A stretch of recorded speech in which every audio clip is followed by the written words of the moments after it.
Oi, turma. Do livro Dois Mundos Tão Meus, Irene Pacheco Machado, Luiz Sérgio.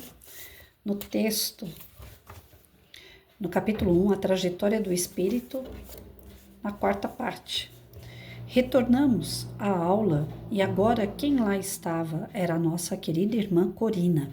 Fitei-a, embevecido, recordando minhas primeiras aulas. Quem é Corina? Muitos perguntarão. Corina é um pseudônimo. Foi considerada grande médium brasileira. No tempo em que estava encarnada, conhecia muito bem a Universidade de Maria. Quando assim pensava, ela me endereçou um belo olhar de carinho. Iniciaram as perguntas. Explique-nos qual o significado dos versículos 4 e 6 do capítulo 9 do Gênesis. Excetuou-vos somente a carne misturada com sangue, da qual eu vos defendo que não comais. Todo o que derrama o sangue humano será castigado com a efusão do seu próprio sangue, porque o homem foi feito à imagem de Deus. Querendo Deus advertir o povo para o horror do derramamento de sangue humano, proibiu não só comer a carne de animais, mas disse que puniria todos os que desejassem derramar sangue. Era a crença ser o sangue a sede da vida, daí a proibição de alimentar-se dele ou derramá-lo. Disse Deus, crescei e multiplicai-vos. Quando matamos alguém, tiramos-lhe a oportunidade de vida terrena, e assim também com a relação aos animais. Não esqueçamos que o corpo de cada um deles existe uma chama eterna, crescendo em direção ao Pai. Assassiná-los é prova de falta de amor ao próximo. Os animais são nossos irmãos pequenos. Outra pergunta. Por isso, os espíritos aconselham a não matar os animais? Sim. Quando estudamos as Escrituras, deparamos com a sapiência de Deus. Ele criou o ser e o seu desejo é o crescimento de cada um. Entretanto, o homem destrói os seus irmãos, sejam do reino vegetal ou mesmo do reino animal. Hoje fala-se muito em ecologia, mas mesmo assim a violência contra a natureza é terrível. O homem exaure as suas reservas energéticas, polui os rios, queima as matas, destrói o próprio homem com armas terríveis, com drogas, com prisões, com violências, e os coitados dos animais poucos os defendem. Esquece o homem que eles fazem parte das nossas vidas porque são irmãos nossos em evolução. Irmã, fale-nos sobre a água fluidificada. Ela é capaz de revitalizar os órgãos físicos debilitados e restabelecer as funções orgânicas comprometidas. Sendo um elemento energético, se bem utilizada, serve para transmitir fluidos salutares ao organismo humano. A água magnetizada é um poderoso remédio. Irmã Corina, por que a cura espiritual muitas vezes não alcança todos aqueles que a buscam? Cada caso tem a sua peculiaridade. Um médium com Jesus jamais afastará o doente de um tratamento com a medicina tradicional. A cura espiritual só se torna possível quando o paciente tem merecimento. Os espíritos muitas vezes não podem atuar na matéria, e não esqueçamos de que o corpo carnal pertence ao mundo físico. Corina ainda abordou vários assuntos e quando encerrou a aula, fui o último a sair. Fiz isso de propósito, queria falar com Corina ou com João. Busquei-a, mas ela estava entrando em outro auditório para as demais aulas. Já estava desistindo de encontrá-la quando o irmão João cumprimentou-me. Luiz, como está? Abracei-o. Querido irmão, estava com saudade, quase não o vejo mais. Agora o irmãozinho se encontra em turmas mais adiantadas. Não esqueça que faço parte das turmas primárias. Sendo o irmão grande conhecedor do Evangelho, o que nos diz de algumas seitas que colocam Cristo como um ser ultrapassado? Jesus, Luiz, previu tudo o que está acontecendo no plano físico. Ele nos advertiu em Mateus capítulo 24, versículo 11. Muitos falsos profetas se levantarão e seduzirão a muitos. E eles estão aí. Falam mal das escrituras do Cristo e de Allan Kardec. Só eles são os santos. Entretanto, é fácil reconhecê-los. Gostam de ser endeusados porque não possuem conhecimentos morais nem intelectuais. Todos os que atacam não têm o que revelar. Assim fizeram os fariseus hipócritas. Muitos dos que se dizem espíritas e buscam esses falsos profetas assim o fazem por desconhecerem a doutrina. E é bom que se esclareça: espiritismo não é doutrina espírita. Doutrina espírita é o espiritismo explicado. Aquele que se diz espírita, mas busca outras crenças, está à procura da verdade, certo? Mas por que não diz sou espiritualista ao invés de sou espírita? O espírita já venceu a curiosidade, já se encontra encarando a razão face a face, já possui a fé raciocinada, então crê que é uma alma por estar encarnado e, à medida que for evoluindo, poderá viver em espírito, mesmo prisioneiro na carne. Alguns que se dizem espíritas correm atrás de adivinhos, gurus, milagreiros, para vender ou comprar casas, segurar maridos, fujões, enfim.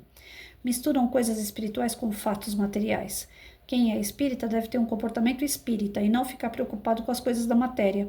Viver como espírito encarnado, mas ter atitudes de um filho de Deus. Luiz, vão aumentar os seguidores dos falsos profetas e sabe por quê? Eles pregam sua doutrina de ganhos e vantagens e Cristo ensina o homem a ganhar o céu, tendo para isso de muito renunciar na terra. Dizem que Cristo está ultrapassado, assim como Allan Kardec, mas esses dois filhos de Deus estão bem vivos na história. Quantos falsos profetas pela terra já passaram e ninguém mais os recorda? Podem atacar o Cristo e desrespeitar o codificador, mas isso é como jogar pedras nas estrelas. Irmão, essas criaturas abusam da ignorância daqueles que as buscam. Não chega a ser abuso. Quem procura doutrinas diferentes, fáceis de serem vividas, é porque possui alma doente que não quer buscar a verdade. E Cristo disse, só a verdade o salvará. Mesmo dentro da doutrina está ocorrendo um grande interesse por rituais de outras seitas. Não se esqueça, Luiz, de que os homens passam, mas a doutrina permanecerá. Dizem nos nossos livros espirituais que Jesus, quando percebeu que nem os seus apóstolos o estavam compreendendo, tanto é que discutiam entre si qual seria considerado maior no reino de Deus, aconselhou-os a se instruírem. Os apóstolos compreenderam que só amando e se instruindo é que se libertariam.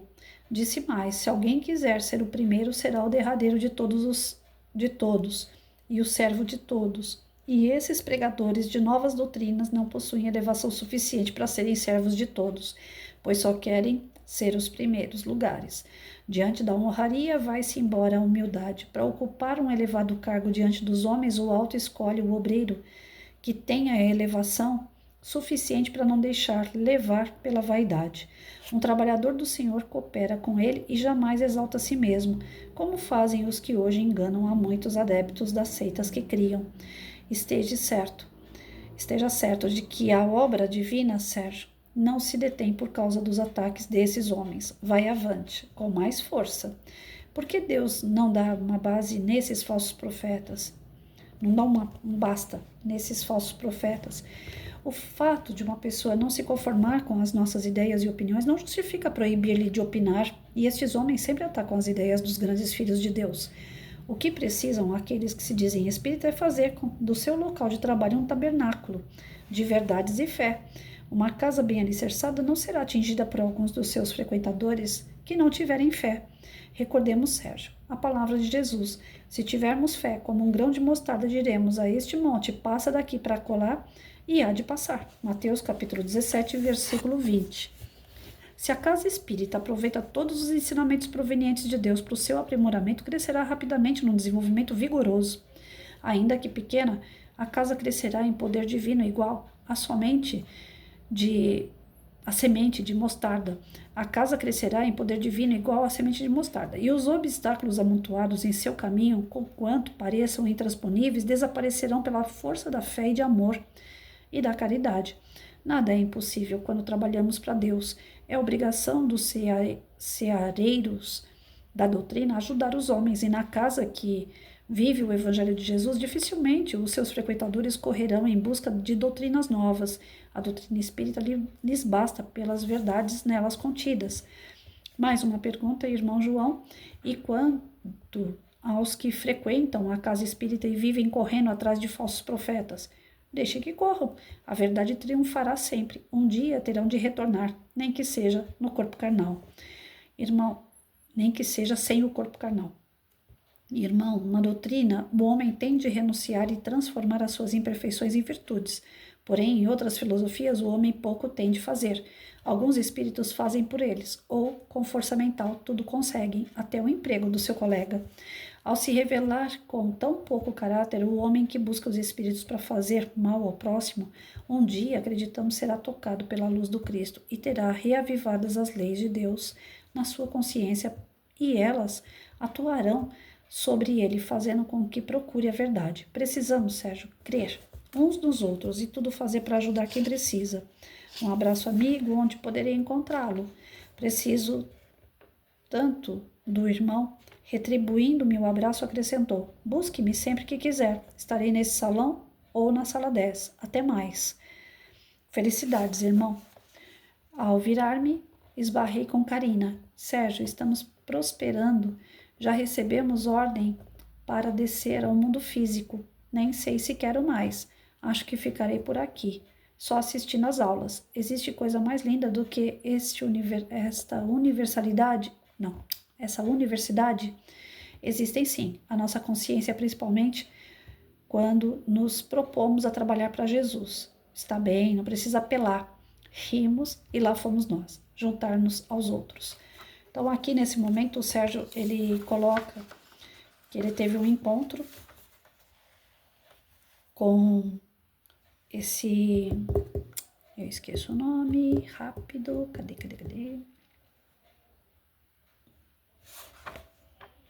Ele estava querendo falar com uma pessoa e acabou encontrando outra no meio do caminho. É João, se eu não me engano, né? Cadê o nome, gente? Bom, a princípio, quando ele está falando dos versículos 4 e 6 da Gênesis, né?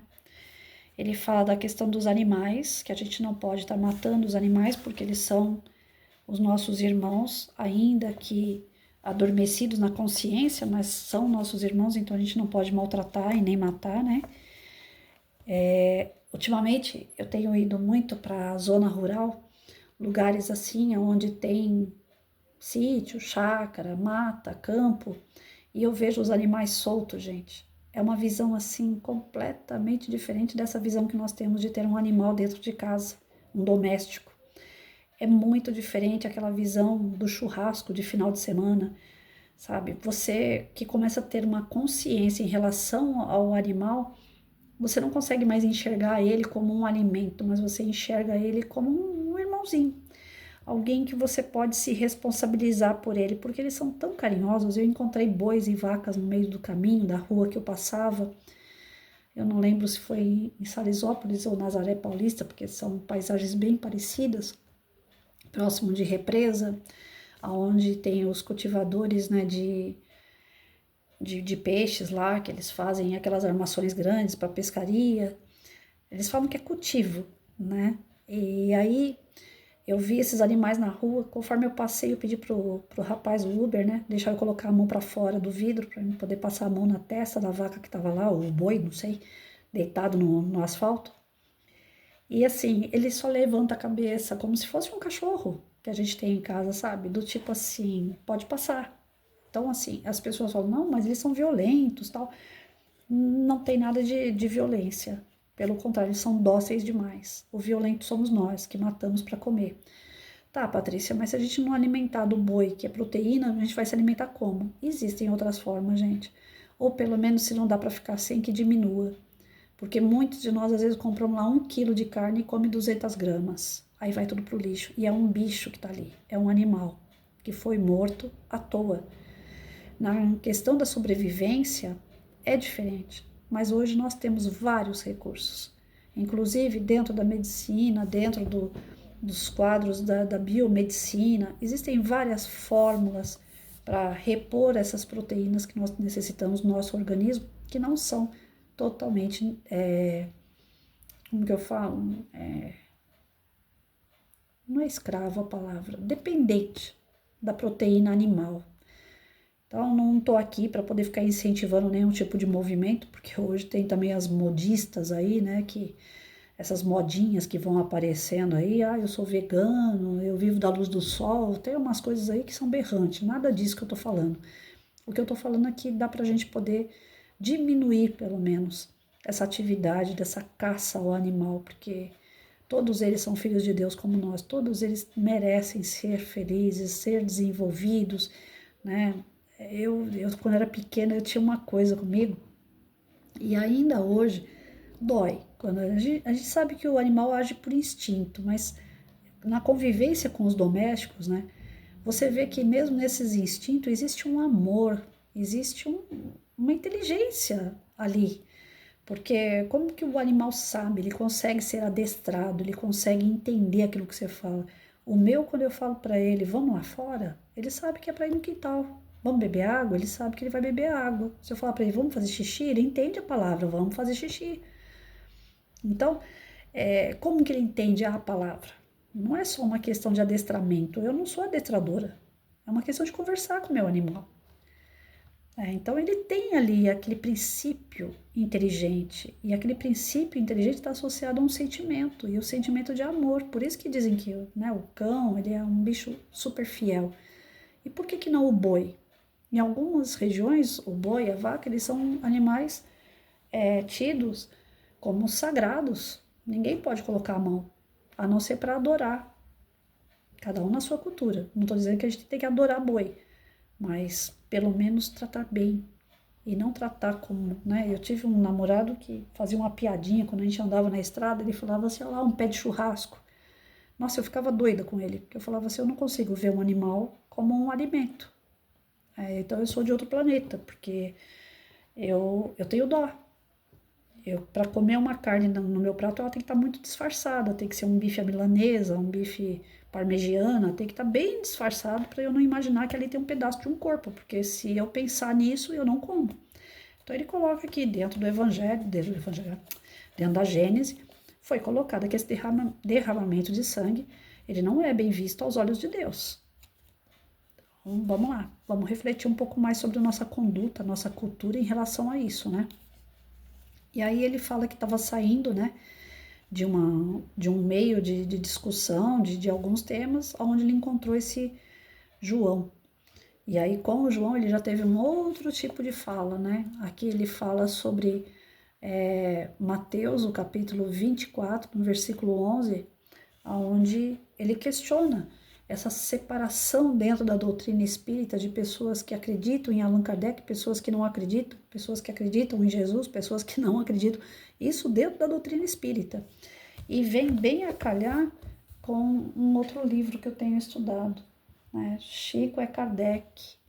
Ali também, esse outro livro, ele também fala sobre essas diferenças dentro da doutrina, dessas separações de pessoas e grupos dentro da doutrina espírita, onde um quer convencer o outro que é melhor, fugindo da codificação e até mesmo do Evangelho de Jesus. Nós temos os inimigos espirituais em todos os lugares. Dentro da doutrina espírita não é diferente. Então, dentro está infiltrado pessoas querendo fazer essas separações justamente para fragilizar o espiritismo e derrocar, né? Haver o fim da codificação kardeciana, haver o fim da doutrina espírita. Aquele que é espírita, ele não consegue ser espiritualista, porque o espírita não tem ritual, não tem dogma, o espírita ele vai estudar a codificação kardeciana, ele vai tentar ao máximo andar de acordo com o Cristo. Já o espiritualista, ele pode se tornar espírita, porque o espiritualista ele tem os rituais dele, eles têm as crenças deles, porém eles podem buscar conhecimento da doutrina espírita, que é a parte filosófica, científica e moral que a doutrina tem. Então, é muito comum pessoas de outras religiões que são espiritualistas virem na doutrina espírita, participar de palestras, acabam se tornando palestrantes, acabam estudando um pouco dentro da doutrina e se tornam médiums, desenvolvem a sua mediunidade, trabalham passes, curas. Não tem problema que eles venham trabalhar dentro da doutrina espírita, desde que eles dentro da doutrina espírita reconheçam até onde eles podem ou não desenvolver a sua mediunidade, o seu trabalho perante a nossa crença, diante dos estudos que nós temos, das obras que nós estudamos. Não adianta um cara vir de fora. Aconteceu comigo uma vez, por exemplo, psicografia. Pode ser que tenha médiums que consigam fazer uma psicografia ouvindo música, ouvindo cachorro latir, ouvindo pessoas falando em volta. Pode ser, eu não duvido. Mas eu estudei psicografia que nós precisamos de um ambiente tranquilo, silencioso, sem tumultuar, sem ninguém conversar, né? Um ambiente totalmente em paz. Naquele silêncio, a gente faz a nossa oração, fecha os nossos olhos e pede a Jesus que o Espírito que esteja por perto dê a sua devida comunicação. E a gente vai tentar sintonizar a energia nossa com a energia desse Espírito, recebendo em forma de intuição. Alguns são ouvintes, vão ouvir esse Espírito. Eu só recebo aquela intuição, eu sinto a energia do Espírito que está ali. E aí eu escrevo conforme a minha intuição vai mandando, que é essa transmissão de energia entre eu e o espírito comunicante. Mas para isso o ambiente todo tem que estar confortável. E já aconteceu de eu estar tentando fazer uma psicografia e no grupo mediúnico que eu estava, uma pessoa sendo tratada na maca e o médium levantou da cadeira e ficou dando voltas na maca. Ele recebeu, segundo ele, um índio, e o índio tinha aquela necessidade de ficar dando volta. Eu não conseguia me concentrar, eu não conseguia me ligar com a espiritualidade, porque eu chamava a atenção dos meus olhos e os ouvidos a atividade que aquele médium estava tendo. E, na verdade, a atividade que ele estava realizando ali não era uma atividade espírita, era uma atividade espiritualista, com ritual. Porque a gente sabe que até um passe nós podemos dar de longe. O paciente pode estar sentado numa cadeira ou deitado numa maca e o médium pode ficar sentado numa outra cadeira, com as mãos ou não erguidas em oração pela pessoa que está sendo atendida. Pela necessidade do assistido de acreditar que está sendo tratado, o médium às vezes impõe a mão e chega próximo. Mas é uma necessidade mais do assistido do que nossa. Que o nosso trabalho não é de efeito físico, não precisa tocar ninguém, não precisa chegar perto de ninguém. O nosso trabalho é espiritual. Então não tem essa necessidade de estar tão próximo. Tanto é que existem tratamentos espirituais à distância, existem cirurgias espirituais à distância. O médium não está perto. Eu fiz uma cirurgia há 2 sábados atrás, uma cirurgia espiritual à distância. A equipe que me atendeu é lá de Birigui, e é quilômetros e quilômetros daqui, e eu não conheço nenhum deles. E eu senti a equipe espiritual fazer o tratamento na minha perna. Eu estou melhor. A minha água fluidificada, ela tem gosto de Novalgina. Eu sou Santo Tomé, eu só posso falar aquilo que eu acredito. Então, Jesus diz que a nossa fé, ela é muito menor do que um grão de mostarda, porém, tem algumas pessoas que têm a necessidade de ver para crer. Sou eu, Santo Tomé. A fé verdadeira é aquela que você não precisa nem ver para crer. Então, a minha fé é pouca fé. E ainda que seja pouca fé, eu tenho esses testemunhos para dar. A cirurgia, tratamento espiritual, não precisa ser presencial, não precisa ser de toque, não precisa ter algodão, não precisa, mas tem pessoas que precisam passar por essa experiência física para acreditar no espiritual. E dentro da doutrina espírita, nós não cultivamos esse tipo de tratamento com ritos, né? Eu estudei aquele livro Curas Espirituais à Luz da Doutrina Espírita, do Sérgio Cherce Júnior, Dr. Ludwig, Maria Fátima Ramos, Rafael Papa. Esse livro ele tem 400 páginas. No nosso canal tem todo o livro, tem toda a leitura lá. Nós estudamos esse livro inteirinho, 400 páginas. E ao longo dos estudos tem muita parte da Gênese que ele vai colocando e a Revista Espírita. E todos eles falam o seguinte: pode fazer uma cirurgia, colocar um algodão, passar um óleo na pessoa? Pode. Mas por quê? Porque a pessoa precisa daquilo, não que o médium ou o espírito que acompanha o médium necessite disso. Porque a cirurgia é no perispírito. O perispírito não tem nada a ver com matéria. Já um corte na pele precisa costurar, precisa de algo material para cicatrizar. Mas o perispírito não. O perispírito é oração, é trabalhar os fluidos, arrancando os fluidos negativos, ou as energias ruins que a pessoa foi construindo ao longo do tempo. É uma limpeza no perispírito dela, que vai fazer com que o corpo dela fique melhor. Porque aquela energia condensada no perispírito está transformando o corpo dela em doença.